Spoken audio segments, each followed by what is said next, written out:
So France. The pictures and videos of people celebrating in Paris and Zagreb over the past few days show that the World Cup remains the most sought-after prize in all of sport.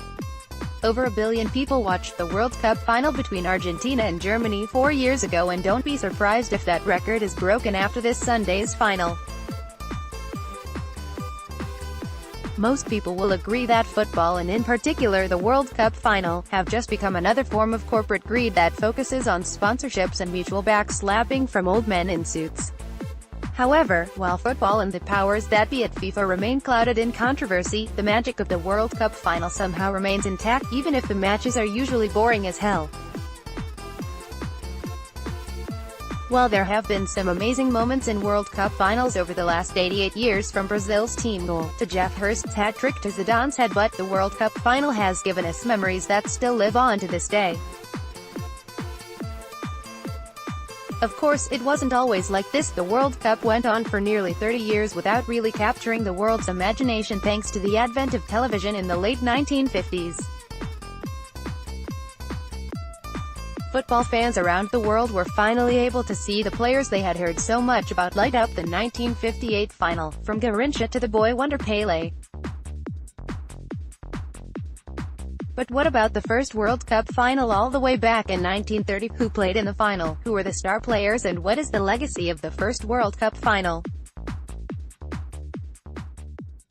Choppy waters to Uruguay, Italy, Sweden, the Netherlands, Spain, Hungary and Uruguay all launched respective bids to be the host of the very first World Cup. Before the decision could be put to a vote, Italy, Sweden, the Netherlands, Spain and Hungary all withdrew their bids for reasons that remain unclear, leaving Uruguay the only candidate to host the inaugural tournament. Uruguay were the best international team in the world at that time, having won back-to-back gold medals at the 2 previous Olympics. All matches were played in the Uruguayan capital of Montevideo, with the 90,000 capacity Estadio Centenario being specifically built for the tournament. While nowadays we are used to long drawn-out process in order to secure qualification for the World Cup, the first FIFA World Cup was the only one without qualification, as every country affiliated with FIFA at the time was invited to participate. The tournament being hosted by Uruguay, teams from the Americas such as Argentina, Brazil, Bolivia, Chile, Mexico, Paraguay, Peru, and the United States all entered. However, Europe was in the midst of an economic crisis, and because of the long and costly trip by ship across the Atlantic, along with clubs having to give up their best players for 2 months, no European team entered before the February 1930 deadline. FIFA President Jules Rimet was desperate for his big world tournament to feature as many teams as possible, so after much cajoling, 4 European teams, Belgium, France, Romania and Yugoslavia, made the journey, with Belgium, France and Romania traveling on the same ship, picking up Brazil along the way. And so the first ever FIFA World Cup got underway on the 13th of July 1930, with 13 teams participating in the tournament. Over the years, the format for the World Cup has changed as the tournament has gotten bigger and bigger. For the 1930 World Cup, the format was very straightforward. Whoever finished top of one of the 4 groups would qualify for the semi-finals. Nice and simple, and thankfully for FIFA, the group stages went off without a hitch. Route to the final. Nowadays, teams are able to do tactical reports on every opponent. Back in 1930, this wasn't the case, and teams knew very little about one another. This put the European teams at a distinct disadvantage. After a late goal helped them get off the mark against France, Argentina were the early favorites, sweeping aside every other opponent in Group 1. In Group 2, Yugoslavia were the only European team who made any impact on the tournament, disposing of Brazil and Bolivia to reach the semi-finals. Group 3 consisted of hosts Uruguay, who brushed aside Romania and Peru to reach the semi-finals. In the 4th and final group, the United States eased past Belgium and Paraguay to be the final team in the semi-finals. So the winner of Group 1, Argentina, faced off against the United States. Although the U.S. team had easily got out of their group, they were no match for Argentina, who scored 6 goals to dump the Americans out of the tournament 6-1. Not to be outdone in the other semi-final, the winner of Group 3, Uruguay, demolished Yugoslavia by the same scoreline to set up an all-South American final.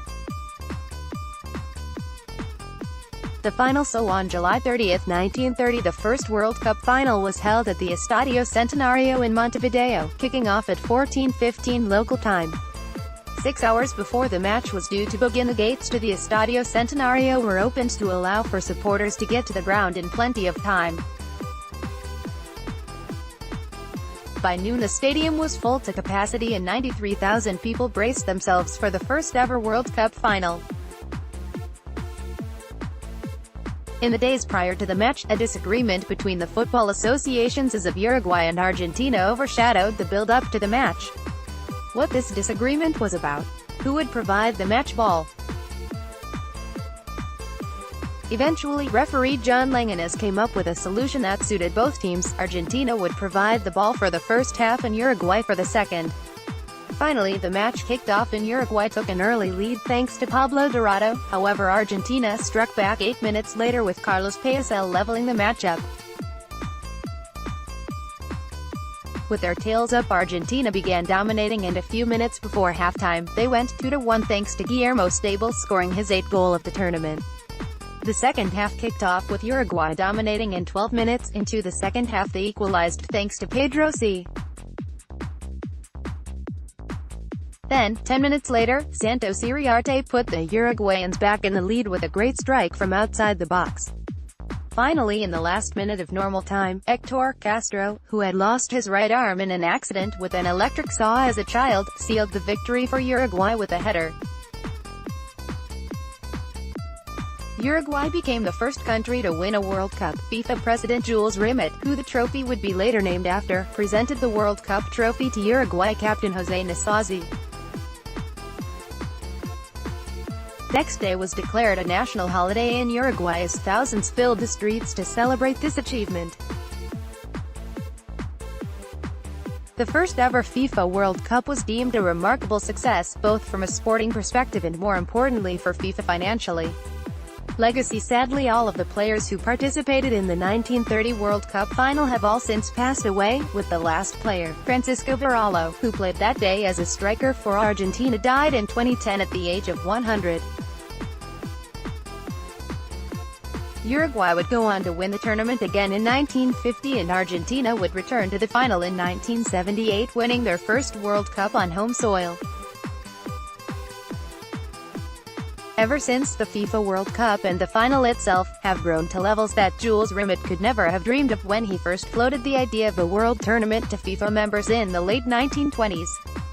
The first World Cup was the beginning of a new era in world football, and even back those who participated in the tournament saw that it had huge potential in terms of entertainment, unity and joy on a global scale, and thankfully that is still the case today.